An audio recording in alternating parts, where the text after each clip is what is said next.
राणा साहब, इसहाक डार साहब की कब तक वापसी है, क्या आपको इल्म है? प्लस ये कि उसके बाद क्या नवाज शरीफ साहब भी वापस आने जा रहे हैं?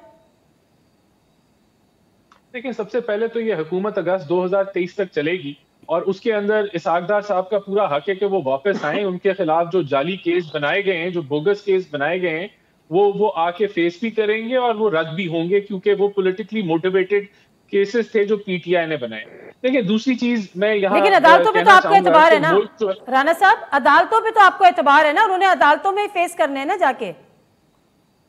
हाँ बिल्कुल, अदालतों में ही वो केसेस फेस करेंगे, वो अदालतों से ही वो तो रिलीफ फिर क्या, लेंगे। नहीं, एक सेकंड, तो फिर मुझे एक बात बताएं, वो कौन से ऐसे केसेस हैं जो अदालतों से आपकी हुकूमत होगी तभी आप वहां से जाके अपने केसेस सुनेंगे, सुनवाई भी करेंगे, अपने केसेस का फैसला भी लेंगे। लेकिन अगर पीटीआई की हुकूमत होगी तो अदालतें आपके हक में फैसला नहीं करेंगी। नहीं, आपने देखा नहीं है, पिछले 4 साल के अंदर हीरोइन के केस बनाए गए, 20 किलो या 15 किलो हीरोइन राना सनाउल्लाह पे डाली गई। आपने एहसन इकबाल का केस नहीं देखा, किस तरीके से उनको जेल में बंद कर दिया गया।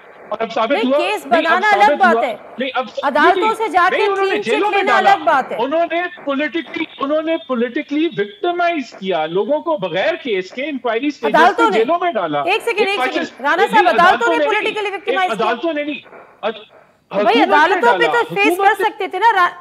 हाँ, लेकिन काले कानून को इस्तेमाल करके पॉलिटिकली विक्टिमाइज किया गया। हमजा शहबाज के ऊपर कोई गुनाह साबित नहीं हुआ, उसने 2 साल जेल काटी। ख्वाजा साद रफीक ने 16 महीने काटी, उसके भाई ने 16 महीने काटी, मिफ्ता इस्माइल, खाकान अब्बासी, सबको इस हुकूमत ने जेल में डाला। ब्लैकमेल करके नैब के चेयरमैन को, उसको नौकरी दी उन्होंने। जो है सवाल पे आ जाती हूं, नवाज शरीफ साहब भी वापस आ रहे हैं?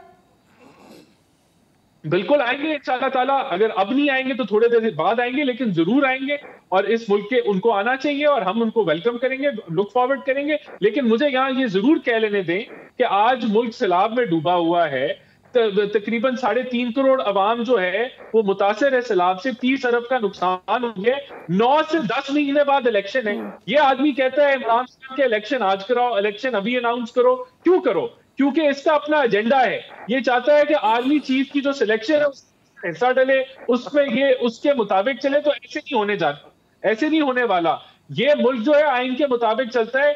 ये मुल्क जो है इमरान खान की जिद, उसकी अना और उसकी ख्वाहिशात के मुताबिक नहीं चल सकता। कोई इलेक्शंस नहीं होने जा रहे, कोई इलेक्शन की डेट होने जा रही, मुद्दत पूरी होगी फिर इलेक्शंस होंगे।